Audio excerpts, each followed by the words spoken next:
Hello বন্ধুরা, আজ আবার একটা নতুন ভিডিও নিয়ে চলে এলাম আপনাদের কাছে। যে ভিডিওটা একটা নতুন জায়গার সন্ধান আপনাদের দেবে। তো সেটা দেখার জন্য আপনারা আমার এই ভিডিওটা প্রথম থেকে শেষ পর্যন্ত কোনো রকম স্কিপ না করে দেখুন।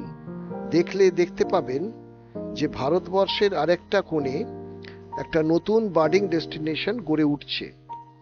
আপনারা সেখানে যাবার আগে হয়তো খোঁজাখুঁজি করবেন জায়গাটার সম্বন্ধে, কিন্তু খুব একটা তথ্য পাবেন না, যেটা আমরাও পাইনি। তো সেই জায়গাটার নাম সাধারণভাবে বলা হয় করিমগঞ্জ বলে। আসলে সেই জায়গাটা হচ্ছে করিমগঞ্জ জেলার অন্তর্গত একটা পার্বত্য অঞ্চল, যেখানে শুধু ট্রাইবালরাই থাকে। এবং সেই জায়গাতে খাসি অধ্যুষিত অঞ্চলে একটা গ্রাম আছে, তার নাম হচ্ছে দশদুয়া। সেই দশদুয়া ভিলেজে আমরা যাচ্ছি বেশ কিছু পাখি দেখতে।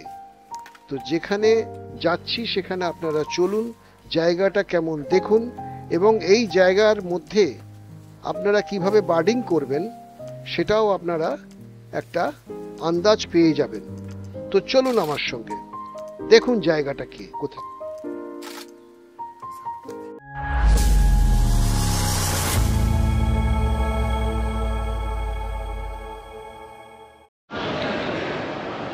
হ্যালো বন্ধুরা, আমি অমিতাভ আর আপনারা দেখছেন আমার ইউটিউব চ্যানেল ওয়াইল্ড বিটস। আজ আবার একটা নতুন ভিডিও নিয়ে চলে এলাম আপনাদের কাছে। এই মুহূর্তে আমি দাঁড়িয়ে আছি কলকাতা এয়ারপোর্টে, মানে ওই এয়ার সাইড লাউঞ্জে আর কি। তো আজকে এই সকালবেলা, মানে এখন বাজে সকাল 4:45, আর আমি দাঁড়িয়ে আছি এয়ারপোর্টে, কারণ আমাদের এখানে এই 5:50 কলকাতা শিলচর ফ্লাইট এয়ার ইন্ডিয়ার, সেই ফ্লাইটে করে আমরা শিলচর যাব। সেখান থেকে যাব আমরা একটা বার্ডিং জোন, তার নাম হচ্ছে করিমগঞ্জ। তো আপনারা সঙ্গে থাকুন, দেখুন আমরা কোথায় যাই, কিভাবে যাই। এবং এই করিমগঞ্জ জায়গাটা কিন্তু খুব একটা পরিচিত নয় সবার সঙ্গে। তো আশা করি এই ব্লগটা আপনাদের ভালোই লাগবে।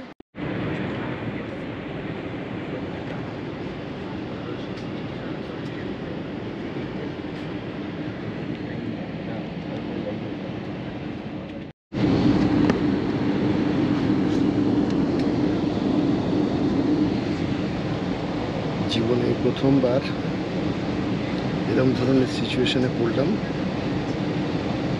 প্লেন রেডি আছে ছাড়ার জন্য, কিন্তু কুয়াশার জন্য প্লেন ছাড়তে পারছে না।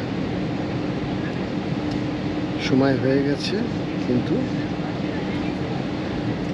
মানে আমাদেরও কিছু করার নেই, পাইলটেরও কিছু করার নেই।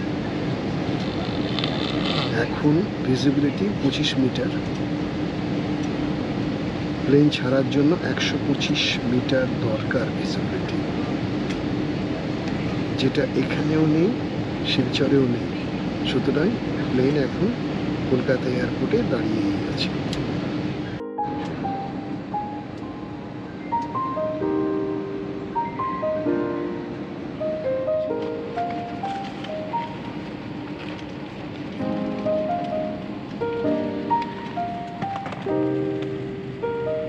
প্লেনকেও খাবার দেওয়া হচ্ছে, আমাদেরকেও খাবার দেওয়া হচ্ছে।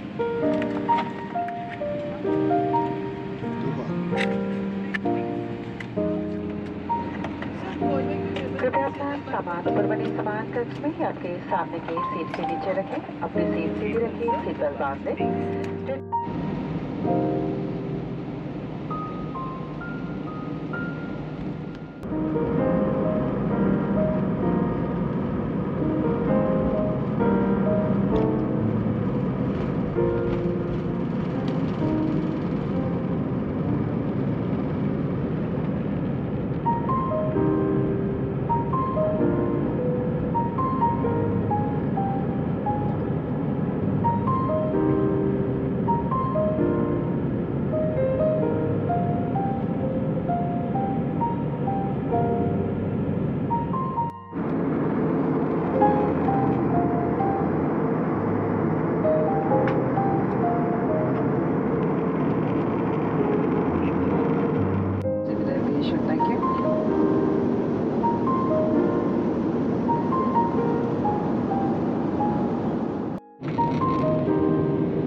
দেখা যাচ্ছে, জমি জায়গা।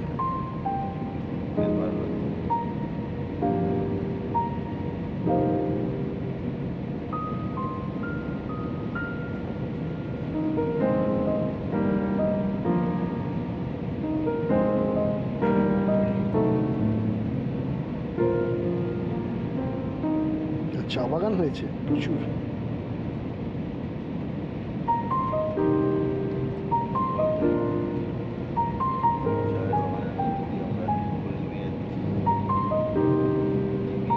প্রচুর চাই বাগান। এসে গেছি, ফ্লাইট নামছে। Landing safely. বিচ্ছিরি নামা, বিচ্ছিরি বাজে নামা, নামানো। বাজে নামা। Fast করে। আবাস করে। हाँ? और सेटलिंग लगेगा हो जाएगा। विप्लव तक ঠিক আছে।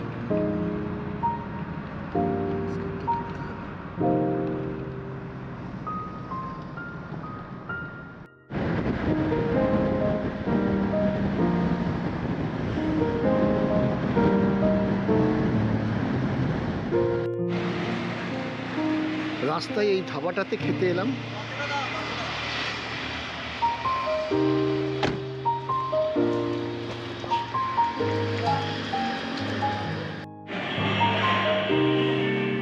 करीबन चल रहे এটা 43। 46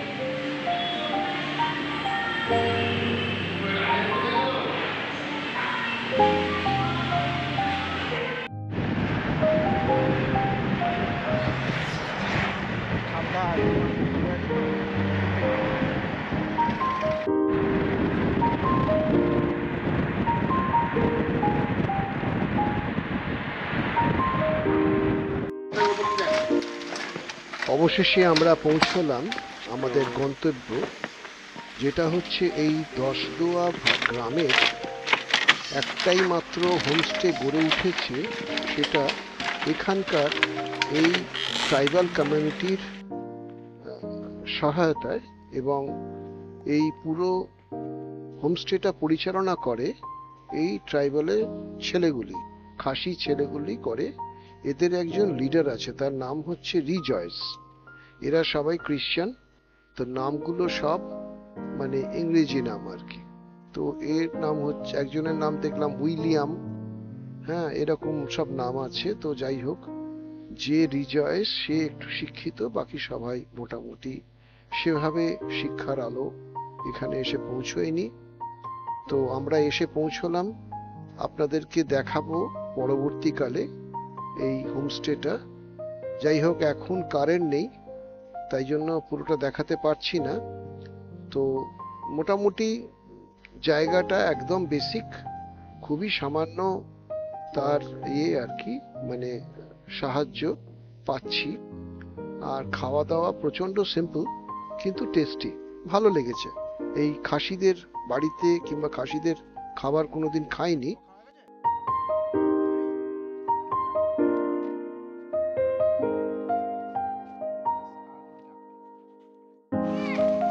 তো খাওয়া দাওয়ার পরে আমরা চললাম 2:30 নাগাদ ওই একটা হাইড আছে, সেই হাইডে বার্ডিং করতে। আমরা আগে শুনেই এসেছিলাম যে একটা হাইড আছে, যেটা একটা নদী ঠিক না, নালা, খুবই মানে সংকীর্ণ জলের আর কি ধারা। সেই ধারার ভেতর দিয়ে হেঁটে হেঁটে যেতে হবে।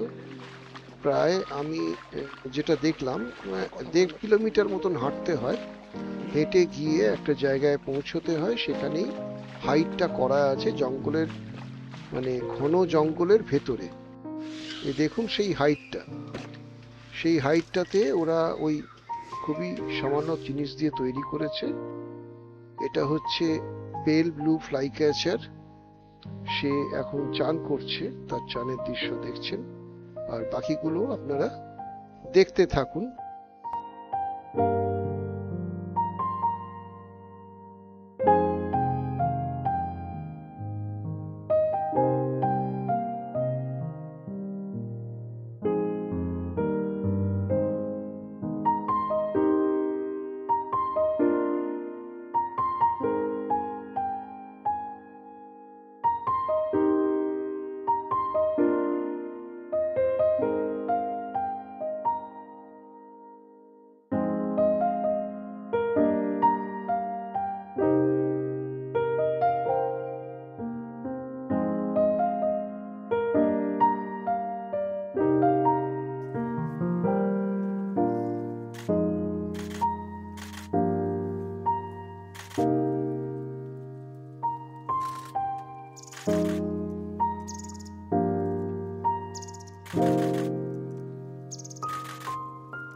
তো আমি আজকে যেখানে এসেছি